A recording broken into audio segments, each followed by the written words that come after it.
par rapport à Yahvé. Elohim, Jéhovah l'Éternel, et beaucoup de personnes dans le monde, de toute forme de croyance, savent, se disent que Jéhovah, donc Yahvé Elohim, certains disent qu'il est le Dieu unique, que dans toutes les religions, c'est la même personne, c'est le même Dieu, c'est la même divinité qui opère, qui est dans plusieurs religions, mais connu sous différents noms, pour démontrer qui est ce Yahvé, une fois de plus, donc montrer les côtés de ce soi-disant Yahvé, Jéhovah l'Éternel, que les chrétiens, que beaucoup de formes de spiritualité, de gens adorent. Vous voyez, même ceux qui se disent africains, même ceux qui sont en Afrique, un peu partout, même dans les îles, qui auront les traditions par rapport au culte des ancêtres, mais ils vont néanmoins invoquer ce faux Dieu-là, ils vont néanmoins invoquer ce Yahvé, cet Adonai, cet Elohim, ce Jéhovah, cet éternel-là. Donc ici, la première phase consiste à quoi? La première phase, on va vous montrer premièrement que Yahvé, donc Jéhovah, Dieu, le Dieu de la Bible classique, vous comprenez que le Dieu de la Bible est le même Dieu dans toutes les religions actuelles, mais sous différents noms. Donc, le Dieu de la Bible ici, donc, qui est Yahvé Adonai, Jéhovah l'Éternel, la première phase, on va vous montrer qu'il n'est pas le Dieu unique. Il n'est pas l'unique Dieu. Yahvé n'est pas le Dieu unique. Pourquoi? On va prendre les versets des Bibles actuelles classiques. Dans Genèse, chapitre 3, au verset 22. Dans Genèse 3, 22, il est dit ceci. Yahvé, Dieu, dit alors, deux points, voici que l'homme est devenu comme l'un de nous dans la connaissance du bien et du mal. Il y a point ici. Je m'arrête dans le point et on va ouvrir ce point. Donc, remarquez ici que dans ce que eux, ils vont appeler l'Ancien Testament, ils vont appeler l'Ancien Testament, donc la Torah, on vous dit que Yahvé, à un moment donné, a parlé au début de l'ère d'homme. Donc, Yahvé, qui est Adonai Elohim, Jéhovah l'Éternel, s'est exprimé, a parlé, et il dit ceci, voici que l'homme est devenu comme l'un de nous. Mais le nous, c'est qui? Ça veut dire que ce Yahvé parlait, il donnait la révélation ici, en gros, qu'il y avait d'autres personnes, il y avait d'autres formes d'existence, il y avait d'autres entités, d'autres formes de vie qui sont semblables à lui, qui sont identiques à lui. Donc ça vous montre par là que s'il est semblable à d'autres forces, s'il y a plusieurs forces qui sont en gros dans le même panthéon, il ne peut être le Dieu unique. Il ne peut être l'unique Dieu. Vu qu'il est dit ici que voici que l'homme est devenu comme l'un. Quand on dit l'un, ça veut dire qu'il y a plusieurs. De nous. Et le nous là, c'est qui maintenant? Puisque on vous dit ici, dans Genèse 2, 23, non, dans Genèse 3, 22 plutôt, que Yahvé vous apprend, selon les Bibles actuelles classiques, selon, comme je dis, dans ce qu'eux vont nommer la Torah, l'Ancien Testament, que Yahvé a démontré, Yahvé c'est-à-dire a dévoilé qu'il n'est pas l'unique Dieu, mais qu'il y a plusieurs comme lui, qu'il y a plusieurs personnes qui résident avec lui, dans l'un de nous. Nous allons donc voir c'est qui ce nous-là. Ce nous-là, c'est où? Parce qu'il y a des publicistes qui vont essayer de dire que non, quand on dit nous, de même qu'il est dit que, selon les Écritures, que Dieu a fait l'homme à son image. Bon, faisons l'homme à notre image. Et dans Genèse 11, il est dit, descendons. Et quand en gros Dieu est descendu, descendons. Donc ce pluriel-là, le nous-là, c'est une seule personne, mais dans la pluralité. Et ils appellent ça Elohim. Elohim, selon eux, qui veut dire pluriel, parce que Elohim, c'est, quand on écrit Elohim, en français, c'est avec S. Donc Elohim, qui est le pluriel, mais une seule personne. Mais les chrétiens vont dire non, le nous là, c'est une seule personne qui est la Trinité. Mais ça, c'est faux. On va vous montrer ici que le Dieu que l'humanité adore, le Dieu que l'humanité adore, déjà n'est pas l'unique Dieu. Donc, n'est pas l'unique, en gros, n'est pas l'être suprême unique. n'est pas la seule divinité unique, n'est pas le créateur unique, quoiqu'il n'y a pas plusieurs créateurs. Mais j'aimerais néanmoins relire ce passage dans Genèse chapitre 3 au verset 22. Il est dit, Yahvé Dieu dit, alors, voici que l'homme est devenu comme l'un de nous. L'un de nous. Dans d'autres versions, c'est l'un d'entre nous. L'un d'entre nous. Mais le nous là, c'est qui? On voit cela dans Psaume chapitre 82 au verset 1. Je répète, dans Psaume 82, verset 1, dans la Bible des peuples. Il est dit ceci. Dieu s'est levé dans l'assemblée divine, il y a virgule, au milieu des dieux, au milieu des dieux, il y a point virgule, au milieu des dieux. Donc dans Psaume 82, verset 1, on vous apprend que Dieu est forcément quelque part, est dans un endroit, et dans cet endroit, il n'est pas unique dans cet endroit. On vous montre par là qu'au milieu de Dieu, il y a d'autres dieux.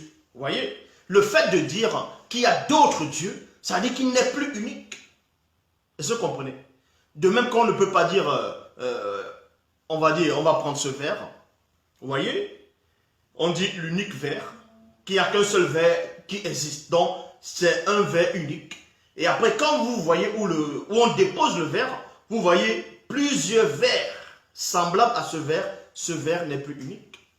Donc, premièrement, Psaume 82, verset 1, vous montre que Dieu n'est pas unique. L'unique Dieu n'existe pas. Donc, il n'y a pas le Dieu unique, puisqu'il y a plusieurs dieux. Et en gros, ces dieux-là, c'est quoi? C'est exactement comme dans la mythologie grecque. Dans le panthéon grec, en gros, dans ce qu'ils vont appeler l'Olympe, il y a plusieurs dieux.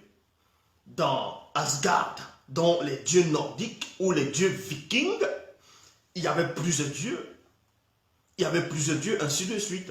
Donc, dans toutes les religions, il y a plusieurs dieux. Même si on vous dit qu'il n'y a qu'un seul Dieu unique, c'est faux. Donc, ici, dans Psaume 82, comme je dis, verset 1, dans la Bible des peuples, Dieu s'est levé dans l'assemblée divine, virgule, au milieu des dieux, des dieux, des dieux. On n'a pas dit au milieu des anges, ici, mais au milieu des dieux, parce qu'on dit Dieu est Dieu. Maintenant, il y a les dieux. Ça veut dire qu'il y a quelqu'un qui lui ressemble, quelqu'un qui est semblable à lui. Donc, le fait d'être semblable, ça veut dire que tu n'es pas unique. Donc, il dicte le jugement. Bible, parole de vie, Dieu est debout, virgule, entouré de ses conseillers. Non, Dieu est debout, entouré de ses conseillers. Il y a point ici. Donc, on vous apprend que Dieu a des conseillers. Eh oui. Tandis que quand vous lisez dans d'autres passages, on vous dit que qui peut conseiller Dieu, qui a assisté à son conseil, et ainsi de suite, lui qui a la connaissance, lui qui sait tout. Mais ça, c'est faux. Dans Psaume 82, verset 1, dans la Bible Parole de vie, on vous apprend que non seulement Dieu a des conseillers, mais ses conseillers l'entourent. Ça dit que si on l'entoure, ça dit que Dieu est contenu quelque part. Vous voyez, il ne peut pas remplir l'univers, il ne peut pas remplir les multivers, il ne peut pas remplir les réalités. Mais parce qu'il est dans un endroit, il est contenu, donc il y a de l'espace autour de lui. Et autour de lui, il y a des conseillers. Et ces conseillers, ce sont des dieux. Donc on le conseille. Le fait de conseiller quelqu'un, ça dit forcément t'es limité. Oui, si on te conseille, si on te donne des conseils, ça dit que tu ne sais pas tout.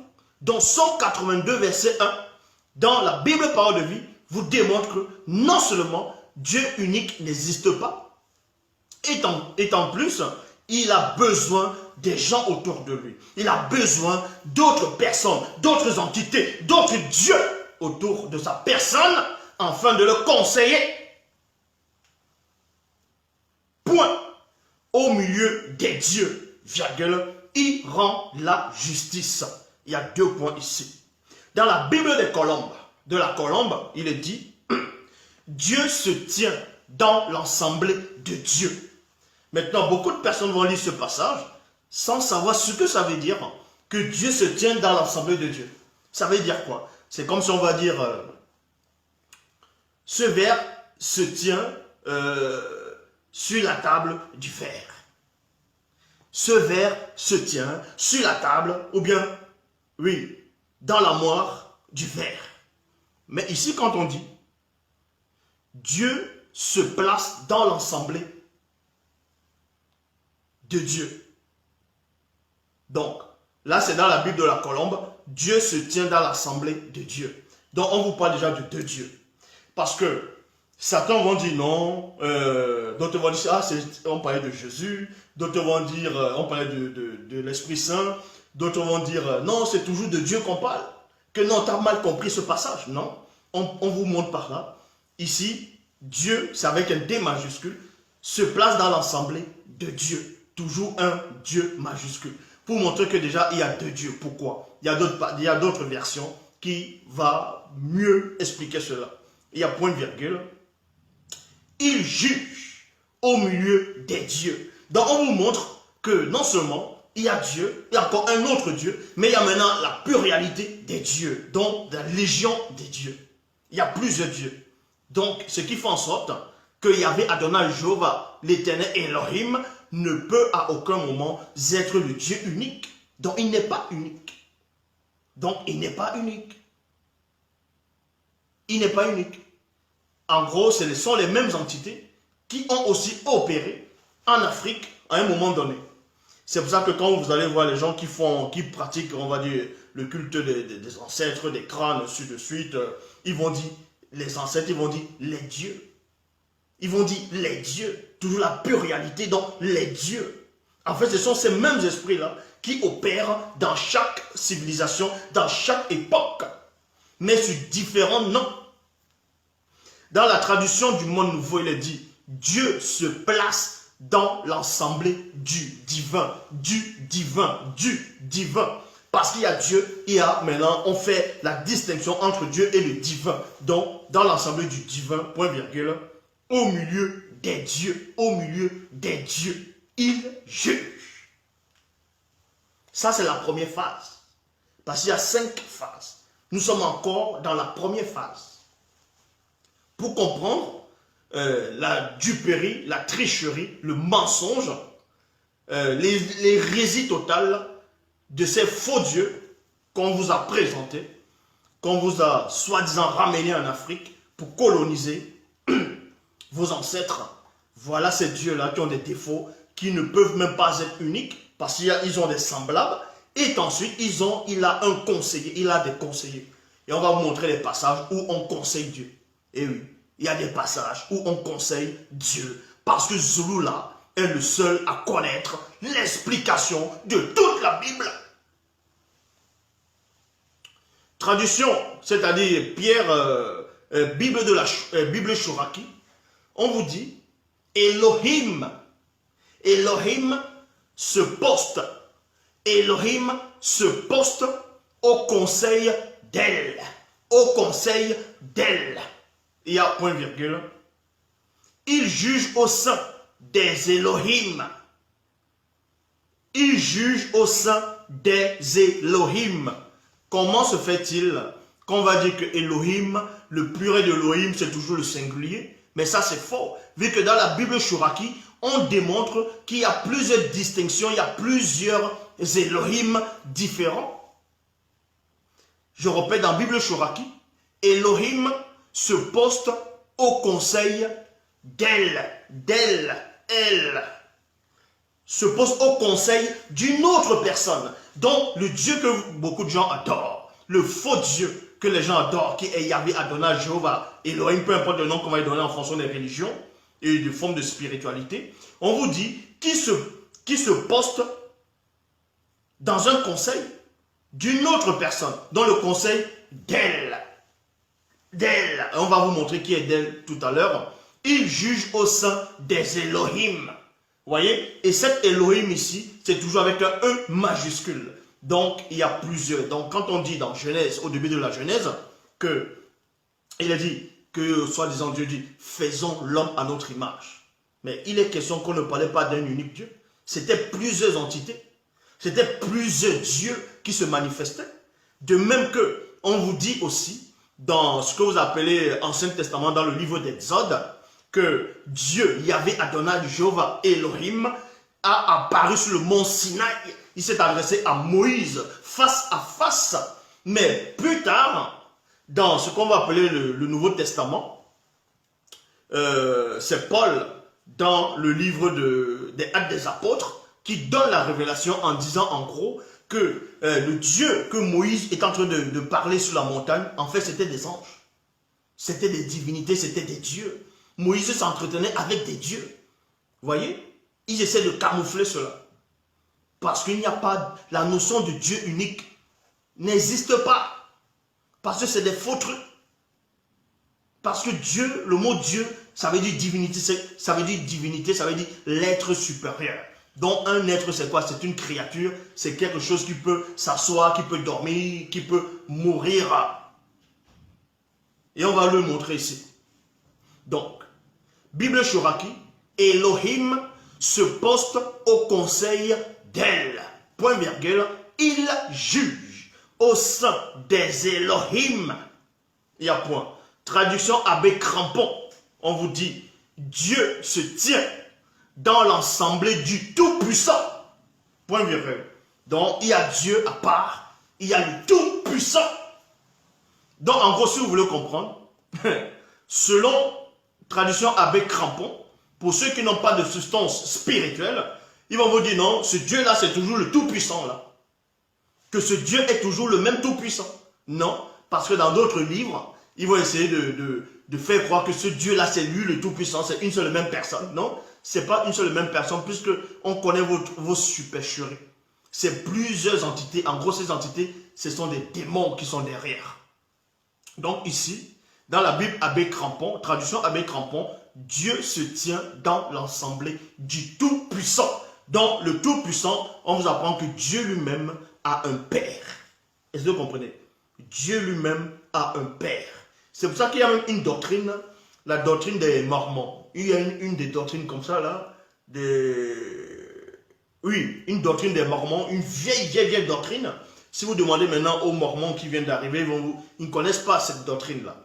Cette doctrine-là veut que Dieu, le soi-disant créateur, Yahvé Adonai, Elohim, Jéhovah l'Éternel, soit auparavant un homme. Et c'est un homme qui vivait dans le péché, ainsi de suite. Et cet homme-là, on l'a initié. C'est Dieu, un autre Dieu qui l'a initié. Et ensuite, il est devenu Dieu. Et c'est lui dont on dit maintenant, il a créé le monde. C'est lui. Donc, vous comprenez par là que Dieu de la Bible a un père. Son père, c'est elle. Parce que quand vous, elle ici, est considérée comme le père des dieux. Qui n'est pas Yahvé, qui n'est pas Jéhovah, qui n'est pas Elohim, qui n'est pas l'Éternel. C'est pour ça qu'on vous dit ici, dans la traduction Abbé Crampon, Dieu se tient dans l'assemblée du Tout-Puissant. Parce que le Tout-Puissant est plus puissant que Dieu. Le Tout-Puissant ici est plus puissant que Yahvé, Adonai, Elohim, Jéhovah, l'Éternel, tous les noms que vous allez donner. Parce que lui-même, il a un père. Est-ce que vous comprenez? C'est Dieu lui-même a un père. En gros, si vous voulez comprendre dans le mystère même de la démonologie, ça ne veut pas dire que c'est un démon qui a couché l'autre démon pour qu'il soit son fils. En gros, c'est par rapport au droit d'aînesse. Au milieu des dieux, il rend son arrêt. Donc, le Dieu maintenant qui va se présenter comme le Créateur, qui va se présenter comme Yahvé, qui va se présenter comme celui qui commet des erreurs constamment, qui se contredit, qui ment, qui dort. Ça, on va montrer tous ces versets ici. Là. Ce Dieu qui s'est présenté comme, on va dire, comme ce que je viens de dire, le Dieu unique, tout ça là, en fait, c'est le fils d'elle, qui a hérité, donc c'est lui qu'on met devant, et il se fait passer pour votre Dieu. De même que maintenant, on va inventer un personnage connu sous le nom de Jésus-Christ, Jésus de Nazareth. En fait, c'est un démon qui est derrière, qui va venir de la part d'un autre démon supérieur. En gros, dans un démon, c'est-à-dire de rang dans les hautes sphères, les démons religieux. C'est en cela où ce démon va venir, il va se dire, il va inspirer les gens, il va prendre ce qu'on va dire Jésus-Christ, Jésus de Nazareth, pour dire aussi que lui-même, il a un père. Vous voyez? Et en gros, ils sont une seule et même personne. C'est le même principe que dans les Bibles actuelles classiques, quand le soi-disant Jésus chasse le démon, il demande d'abord quel est ton nom. Le démon dit je m'appelle Légion. Il n'a pas dit nous nous appelons Légion. Il n'a pas dit nous. Il a dit je. Mais derrière je, il dit nous sommes nombreux. C'est-à-dire qu'ils sont une multitude qui se font passer pour une seule personne dans le but de tromper les gens, de séduire les gens, de brouiller l'esprit des gens. Vous voyez, c'est ça qu'on appelle une sorte de cheval de Troie. Un cheval de Troie. Vous voyez, vous êtes sur votre PC, il y a une publicité qui vient, derrière la pub, plein de pages s'ouvrent. C'est comme ça que ça se passe. Donc, Bible Chouraki, bon, Bible traduction Abbé Crampon, Dieu se tient dans l'assemblée du Tout-Puissant. Dieu se tient dans. Dieu se tient. Vous n'avez pas besoin de sortir d'Harvard, d'aller à Saint-Cyr, ou bien d'Harvard, c'est Bac plus 20, pour comprendre quand même les rudiments. Quand on vous dit que Dieu se tient dans. Dieu se tient dans le fait de dire qu'il se tient dans quelque chose, ça vous montre par là que déjà ce Dieu est contenu. Or, Loba, qui vit inexplicablement hors de toute réalité, rien ne le contient. Il est hors de sa création. Est-ce que vous comprenez? Il est hors de l'existence, hors de la non-existence. Il est hors de ce que vous ne pouvez pas imaginer ou concevoir. Or, tandis que le Dieu de la Bible est contenu quelque part. Donc, le fait d'être contenu, c'est-à-dire qu'il y a l'espace qui le domine. Dieu se tient dans l'assemblée du Tout-Puissant au milieu des dieux. Il rend son arrêt.